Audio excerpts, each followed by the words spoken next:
Hello guys, you're welcome to my channel. This is the Noble's Haven and this is your regular hostess Inky. Today we are going to talk about something very interesting, something intriguing, Kente and the human body.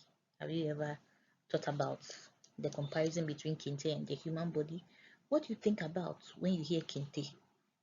Is it something that you think is related to science in any way or biology? Great.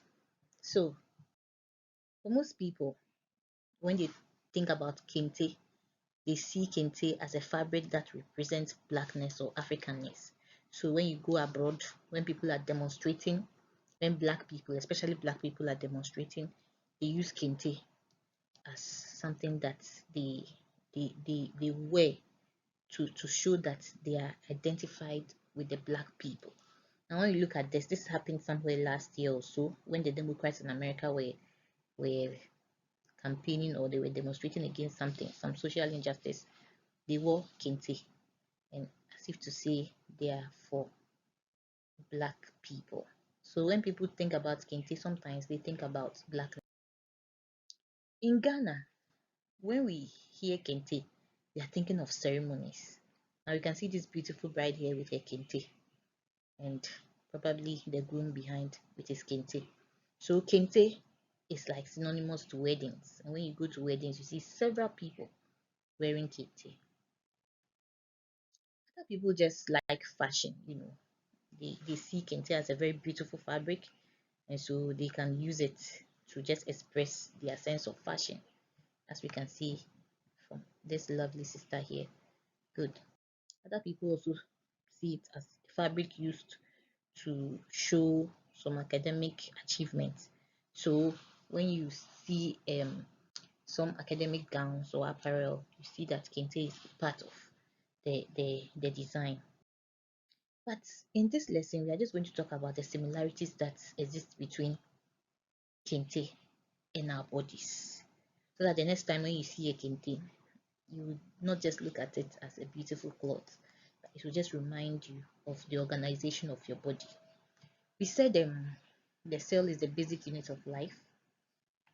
What is the basic unit of kente or any woven fabric? Threads. So the cell is to the body as thread is to kente.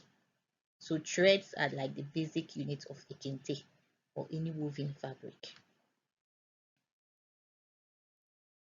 So this is how kente is basically made.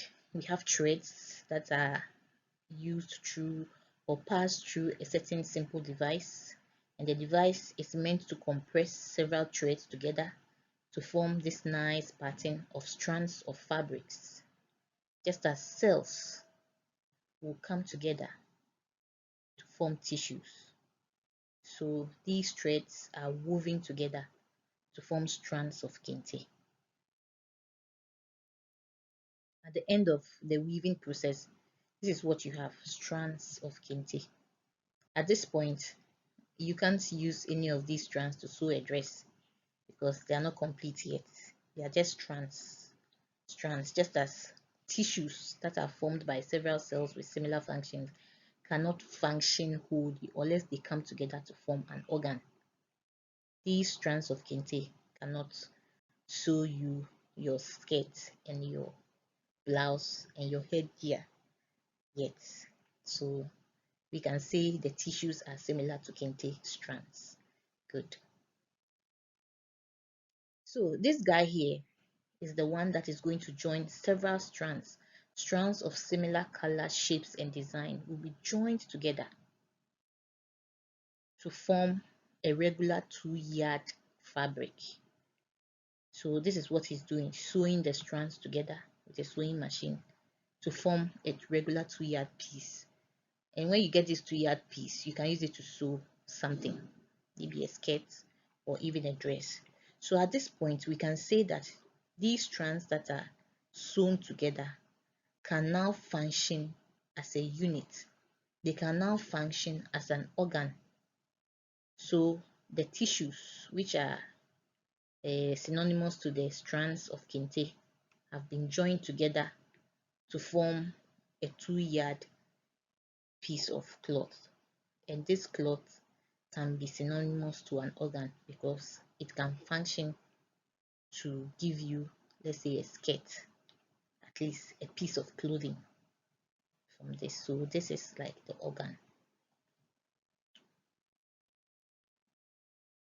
So the several cardiac tissues that you saw earlier on will come together to form, let's say, the heart, as we can see here.